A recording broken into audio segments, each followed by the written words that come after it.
all of our different industries. And I am the Vice President of Public Policy at Roblox, and I'm going to talk about what Roblox is. But I wanted to first get a show of hands. How many people here have heard of Roblox? Okay. Anybody here have children that play Roblox? Okay, a few. So I'm going to ask for a huge favor, which is that even if this is the most boring presentation you've heard all day, I need you to tell them that I did a really good job, because they love Roblox, and I would hate if I was the reason that they stopped liking it. So thank you in advance for your help with that. So I am going to talk about Roblox. And Roblox is a bit of a case study for today. So far, we've talked about a lot of large ideas, what different companies are doing. I'm going to talk specifically about how AI is affecting our business. We are a metaverse company, we are a communication company, and the introduction of generative AI is completely changing the way that we do business, but it's also affecting the ways that we can allow our communities to communicate, interact, and I'm going to talk about that today. But one thing I wanted to back up and just talk about for a second is, why are we even having these conversations about AI right now? And I know the simple answer is because everybody's focused on it. But when you think about AI, like, we could talk about the Terminator movie from like 25 years ago, right? And the rise of the robots. Or we could talk about algorithms that have been around forever. AI is not new. So what is it about this moment that is changing the conversation?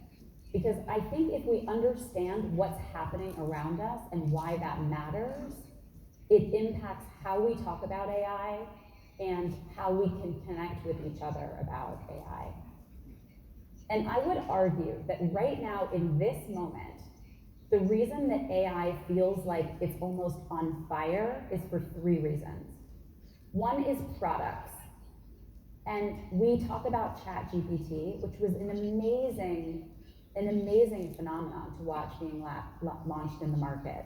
But you also have Bard by Google. We have so many products that are revolutionizing the ways that educators can do their work, that neuroatypical learners can learn, that business people can do their work, that creative types can design.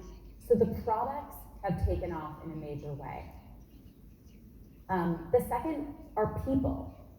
People are using those products in a way that they haven't before, right? If you ask almost anybody, even young children, and you mention ChatGPT, they will probably nod. They might not be able to tell you how it works or why it works, but they know what it is and they know why it's cool. Or they know some other kind of AI tool that they've heard of. So the products are taking off, people are using them like they've never used them before. And then the third element is that policymakers are very involved in this conversation. And I think that typically those three things are not as aligned as they are in this moment. And what I think that produces is a great deal of excitement. I think people are excited about the ways that AI can change the way we live, but it also, and understandably, produces a ton of anxiety. And that anxiety can be channeled to be really thoughtful and put safeguards in place. It can be used to over-regulate something that we're sort of at the beginning of, and we don't really know how this is going to go. So the reason I mentioned those three things is that we are at an inflection point, and I think it's important that we all, from industry, civil society, wherever we are, policymakers, stop and be really intentional about this moment, because there is so much excitement, there's so much anxiety, there's so much potential for good, and there's so much risk, as so many of our speakers have identified. So what I'm about to present now is a little bit of a case study. It's not meant to get you to love Roblox, it's just meant to show how one company is using generative AI, and I believe we'll have some questions after. So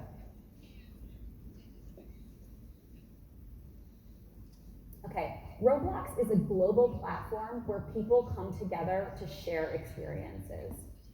If people have heard about Roblox, they typically say it's a gaming platform for kids.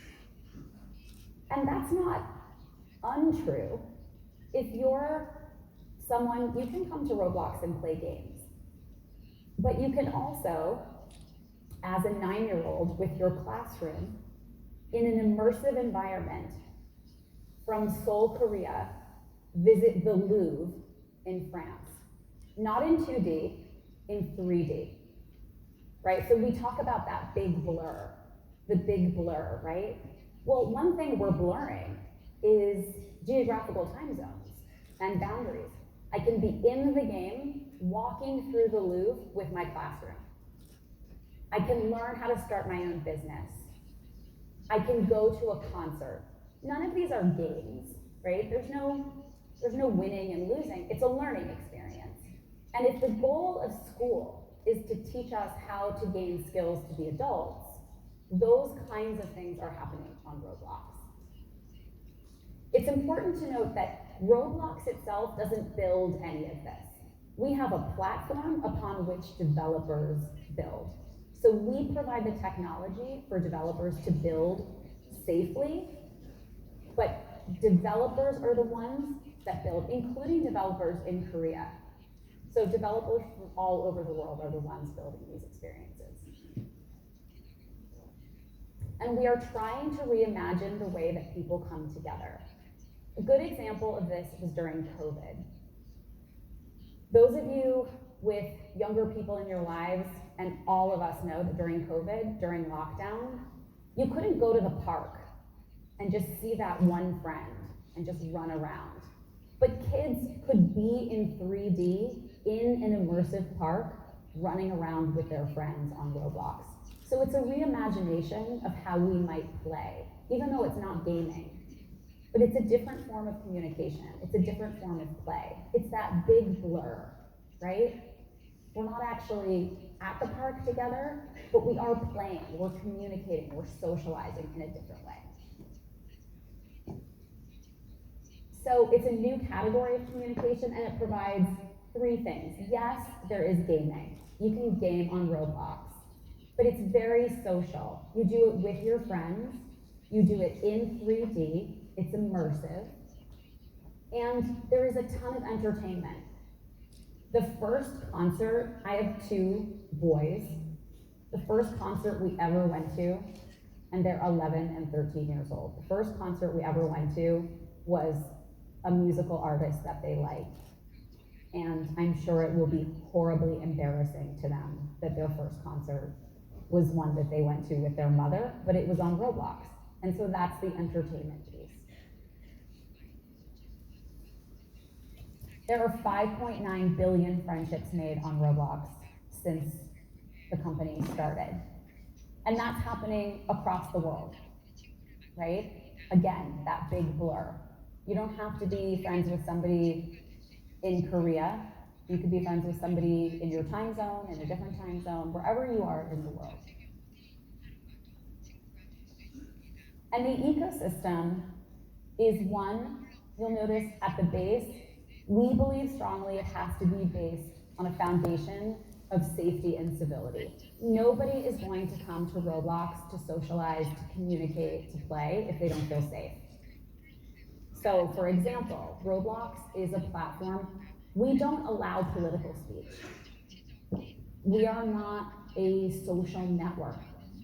And it's not because we don't believe that there's value in political speech, but that's not what we do. What we do are bring people together to play. And then within that, there's a platform with something called Roblox Studio, where you can learn to code and build your own experiences. The Roblox client, or the app that sits on your phone or your PC or your desktop. And all of this is stored in the cloud. So it's easily accessible, it should be fast, and you can access it wherever you are in the world. We have 65 million daily active users who spend 14 billion hours engaging. And when we talk about creators, we're talking